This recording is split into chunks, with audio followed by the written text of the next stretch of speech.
আজকে আমরা দ্বাদশ শ্রেণীর সংস্কৃত সাজেশন তৈরি করেছি অনেকগুলি বই দেখার পর।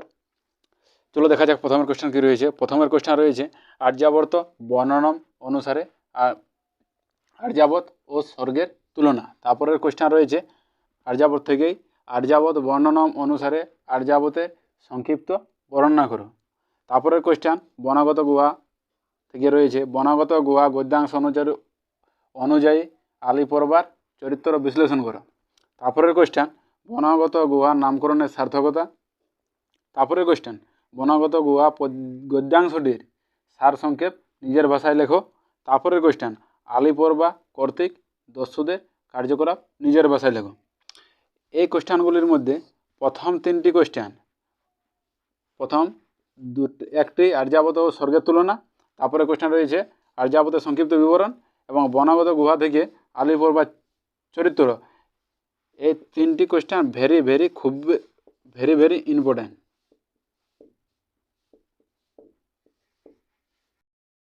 এগুলি হলো গঙ্গা স্তোত্রম পদ্যাংশ অনুযায়ী গঙ্গার মাহাত্ম্য। এই কোশ্চেনটা তোমাদের সব চাইতে বেশি ইম্পর্টেন্ট। তারপরে কোশ্চেন হচ্ছে গঙ্গা স্তোত্রমের সারাংশ নিজের ভাষায় লেখো। এই দুটি কোশ্চেনের অ্যান্সার মোটামুটি তোমাদের একই রকম হবে। তারপরে কোশ্চেন গঙ্গাকে শঙ্কর মৌলি বিহারিণী বলার কারণ আলোচনা করো। তারপরে কোশ্চেন কর্মযোগকে মিথ্যাচারী কাকে বলা হয়, গীতার কর্মযোগ পাঠক্রম অনুসারে বর্ণনা করো।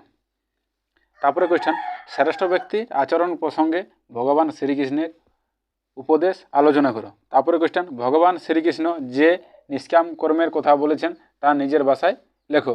এগুলি তোমাদের পদ্যাংশ থেকে কোশ্চেন রয়েছে। এরপরে নাটক থেকে যে চারটি কোশ্চেন রয়েছে সেগুলি হলো বাসন্তিক স্বপ্নম নাটকের বিষয়বস্তু, 1 নম্বর কোশ্চেন।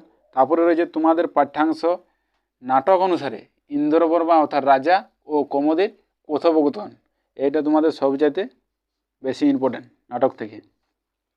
বাসন্তিক স্বপ্নম নাটকের চরিত্রগুলি আলোচনা করো। তারপরে কোশ্চেন রয়েছে কৌমুদীর চরিত্র বিশ্লেষণ করো।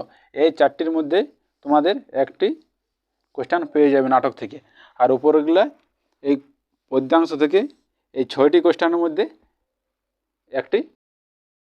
সাহিত্যের ইতিহাস থেকে দেখো যে কোশ্চেনগুলি রয়েছে ভাষে স্বপ্ন দত্তন নাটকের সারাংশ নিজের ভাষায় লেখো। তারপরে রয়েছে কবি জয়দেবের গীত গোবিন্দ সম্পর্কে সারসংক্ষেপ আলোচনা করো। তারপরে কোশ্চেন শূদ্রকে মিচ্ছকটিকম নিয়ে নীতিদীর্ঘ রচনা লেখো। তারপরে কোশ্চেন বিশাখা দত্তের মুদ্রা রাক্ষসের বিষয়বস্তু আলোচনা করো। তারপরে কোশ্চেন প্রাচীন ভারতের জ্যোতির্বিজ্ঞান সম্পর্কে আলোচনা করো। এই 5টি কোশ্চেনের মধ্যে তোমরা একটি কোশ্চেন উচ্চ মাধ্যমিক পরীক্ষায় পেয়ে যাবে। তারপরে রয়েছে ভাব সম্প্রসারণ। ভাব সম্প্রসারণ তোমাদের কর্মযোগের পড়ার দিকে রয়েছে আসক্ত হেচরণ তাপতি শ্রেষ্ঠ দেখবে পুরুষও আছে।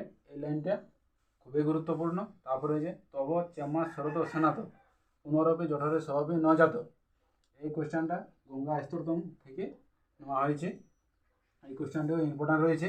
তারপরে রয়েছে কর্মযোগ থেকে আরেকটি ন কর্মানাম, এই লাইনটি গুরুত্বপূর্ণ। তারপরে রয়েছে কর্মেন্দ্রীয় সংযম্য, এই লাইনটি রয়েছে কর্মযোগ থেকে। এই 4টি করলে তোমরা পরীক্ষায় একটি পেয়ে যাবে। এরপরে রচনা। এবার রচনা দেখো কি কি রয়েছে।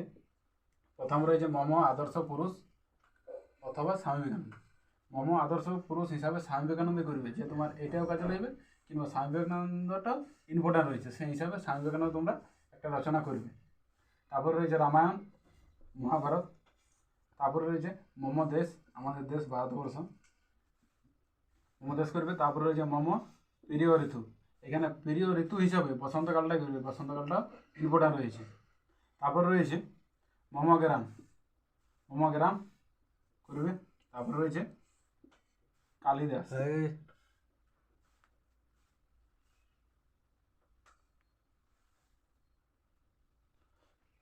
তারপরে ইন্দো ইউরোপীয় ভাষা গোষ্ঠী, ভাষাতত্ত্ব থেকে যে একটি 5 নম্বর কোশ্চেন দেখে তা এখানে 3টে কোশ্চেন রাখা হয়েছে।